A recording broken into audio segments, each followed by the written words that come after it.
اعوذ باللہ من الشیطان الرجیم۔ پناہ مانگتا ہوں میں اللہ کی شیطان مردود سے۔ بسم اللہ الرحمن الرحیم۔ شروع کرتا ہوں اللہ کے پاک نام سے جو بہت بڑا مہربان نہایت رحم والا ہے۔ وقالوا اتخذ اللہ ولدا سبحانہ بل له ما في السماوات والأرض كل له قانتون بديع السماوات والأرض وإذا قضى أمرا فإنما يقول له كن فيكون۔ یہ کہتے ہیں کہ اللہ کی اولاد ہے، نہیں بلکہ وہ پاک ہے۔ زمین اور آسمان کے تمام مخلوقات اس کی ملکیت میں ہیں اور ہر ایک اس کافر بردار ہے۔ وہ زمین اور آسمان کا ابتدا پیدا کرنے والا ہے۔ وہ جس کام کو کرنا چاہے کہہ دیتا ہے کہ ہو جا، بس وہ وہیں ہو جاتا ہے۔ یہ آیت اس کے ساتھ کی آیت نصرانی کی رد میں ہے، اور اس طرح ان جیسے یہود و مشرکین کی رد میں جو بھی کہتے تھے کہ اللہ تعالیٰ کی اولاد ہے، ان سے کہا جاتا ہے کہ زمین اور آسمان وغیرہ تمام چیزوں کا تو اللہ تعالیٰ مالک ہے، ان کا پیدا کرنے والا، انہی روزیاں دینے والا، ان کے اندازے مقرر کرنے والا، انہیں قبضہ میں رکھنے والا، ان میں رد و بدل کرنے والا اللہ تعالیٰ ہی ہے۔ پھر بھلا اس مخلوق میں سے کوئی اس کی اولاد کیسے ہو سکتا ہے؟ نہ عزیر علیہ السلام اور نہ عیسیٰ علیہ السلام اللہ کے بیٹے بن سکتے ہیں، جیسا کہ یہود و نصارہ کا خیال تھا کہ نہ فرشتے اس کی بیٹیاں بن سکتے ہیں، جیسے مشرکین عرب کا خیال تھا۔ اس لیے کہ دو برابر کے مناسبت رکھنے والے ہم جن سے اولاد ہوتی ہے، اور اللہ تعالیٰ کا نہ کوئی نظیر، نہ اس کی عظمت اور کبرائی میں اس کا کوئی شریک، نہ اس کی جنس کا کوئی۔ وہ تو آسمانوں اور زمینوں کا پیدا کرنے والا ہے، اس کی اولاد کیسے ہوگی؟ اس کی کوئی بیوی بھی نہیں۔ وہ ہر چیز کا خالق، ہر چیز کا عالم ہے۔ تم رحمان کی اولاد بتاتے ہو، یہ کتنی بےہودہ اور لغو بات ہے۔ تم کہتے ہو یہ اتنی بری بات زبان سے نکالتے ہو کہ اسے آسمانوں کو پھٹ جانا اور زمین کا شق ہو جانا اور پہاڑوں کا ریزہ ریزہ ہو جانا ممکن ہے۔ تمہارا دعویٰ ہے کہ اللہ تعالیٰ صاحب اولاد ہے۔ اللہ تعالیٰ کی اولاد تو کوئی ہو ہی نہیں سکتی، اس کے سوا جو بھی ہے اس کی ملکیت ہے۔ زمین اور آسمان کی کل ہستیاں اس کے غلامی میں حاضر ہونے والی ہیں، جنہیں ایک ایک کر کے اس کے گھیر رکھا ہے اور شمار کر رکھا ہے۔ ان میں سے ہر ایک اس کے پاس قیامت کے دن تنہا پیش ہونے والا ہے۔ پس غلام اولاد نہیں بن سکتا۔ ملکیت اور ولدیت دو مختلف اور متضاد حیثیتیں ہیں، اور سورہ اخلاص میں اس کی نفی فرمائی ہے۔ ارشاد باری تعالیٰ ہوا قل هو اللہ احد اللہ الصمد لم یلد ولم یولد ولم یکن لہ کفوا احد۔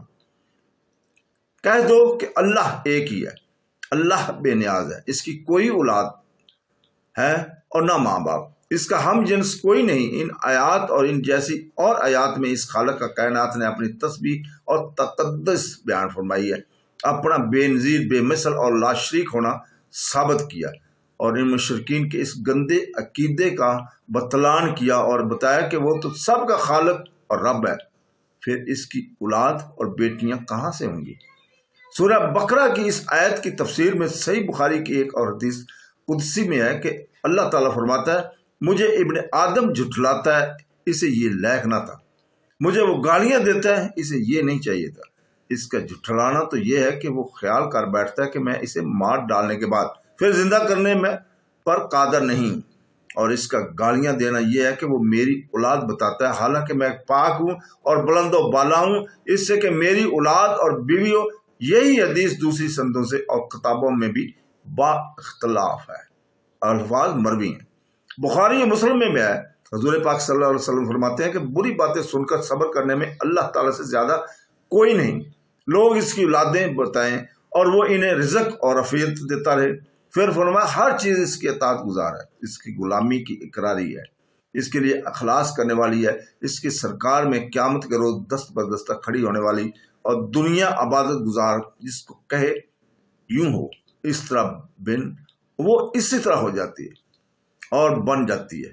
اس طرح ہر ایک کے سامنے پست اور متی ہے، کفار بھی گو نہ چاہے لیکن اس کے سائے اللہ کے سامنے جھکتے رہیں۔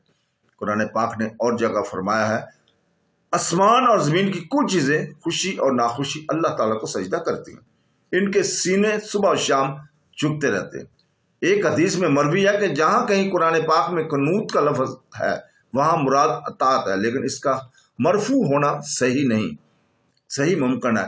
صحابی کا یا اور کسی کا کلام ہو، اس سند سے آیات کی تفسیر بھی مرفوع مروی ہے، لیکن یاد رکھنا چاہیے کہ یہ ضعیف ہے، کوئی شخص اس سے دھوکے میں نہ پڑے۔ پھر فرمایا وہ آسمان اور زمین کو بغیر کسی سابقہ نقشے کی پہلی ہی بار کی پیدائش میں پیدا کرنے والا ہے۔ لغت میں بدت کے معنی تو پیدا کرنے، نیا بنانے کے ہیں۔ حدیث میں ہے کہ ہر نئی بدت بات بدت ہے اور ہر بدت گمراہی ہے۔ یہ تو ہوئی شرعی بدت۔ کبھی بدت کا اطلاق صرف لغتہ ہوتا ہے، شرعی مراد نہیں ہوتی، جیسے حضرت عمر رضی اللہ تعالیٰ نے لوگوں کو نماز تراویح پر جمع کر کے پھر اسے اس طرح جاری دیکھ کر فرمایا تھا اچھی بدت ہے سے پھیرا گیا، جیسے مولم سے علیم اور مسمع سے سمیع، معنی مطبع کے انشاء اور نو پید کرنے والے کے ہیں، بغیر مثال کے اور بغیر نمونے کے اور بغیر پہلی پیدائش کے پیدا کرنے والے بدتی کو اس لیے بدتی کہا جاتا ہے کہ وہ بھی دین الہی میں وہ کام یا وہ طریقہ ایجاد کرتا ہے جو اس سے پہلے شریعت میں نہ ہو۔ اسی طرح کسی نئی بات کے پیدا کرنے والے کو عربی زبان میں مبتدع کہتے ہیں۔ ابن جریر رحمۃ اللہ علیہ فرماتے ہیں کہ مطلب یہ ہوا کہ اللہ تعالیٰ اولاد سے پاک ہے اور آسمان اور زمین کی تمام چیزوں کا مالک ہے، ہر چیز اس کی وحدانیت کی دلیل ہے اور ہر چیز اس کی اطاعت گزاری کی قراری ہے۔ سب کا پیدا کرنے والا، بنانے والا، موجود کرنے والا، بغیر اصل اور مثال کے انہی وجود میں لانے والا ایک وہی رب العالمین ہے۔ اس کی گواہی ہر چیز دیتی ہے۔ خود مسیح علیہ السلام بھی ان کے گواہ اور بیان کرنے والے ہیں۔ جس رب نے ان تمام چیزوں کو بغیر نمونے کے اور بغیر مادے اور اصل کے پیدا کیا، اس نے حضرت عیسیٰ علیہ السلام کو بھی بغیر باپ کے پیدا کر دیا۔ پھر کوئی وجہ نہیں کہ تم انہیں خواہ مخواہ اللہ کا بیٹا مان لو۔ پھر فرمایا کہ اس اللہ کی قدرت اور سلطنت ستوت اور شوکت ایسی ہے کہ جس چیز کو جس طرح کی بنانا اور پیدا کرنا چاہے اسے کر دیتا ہے، اس طرح اور ایسی ہو جا، وہ اسی وقت ہو جاتی ہے۔ جیسے فرمایا، دوسری جگہ بھی فرمایا ہے کہ اور ارشاد ہوتا ہے، شاعر کہتا ہے، مطلب یہ سب کا یہی ہے کہ ادھر اللہ کا ارادہ کسی چیز کا ہو اور اس نے کہا ہو جا، کن ہو جا، وہی ہو گیا۔ اس کے ارادہ سے مراد جدا نہیں، پس مدر جو آیت عیسائیوں کو نہر لطیف پیرائی سے یہ بھی سمجھا دیا گیا کہ حضرت عیسیٰ علیہ السلام بھی اسی کن کے کہنے سے پیدا ہوئے۔ دوسری جگہ صاف صاف فرمایا، یعنی حضرت عیسیٰ علیہ السلام کی مثال اللہ کے نزدیک حضرت آدم علیہ السلام جیسی ہے، یعنی مٹی سے پیدا کیا، پھر فرمایا ہو جا، وہ ہو گئے۔ صدق اللہ العظیم۔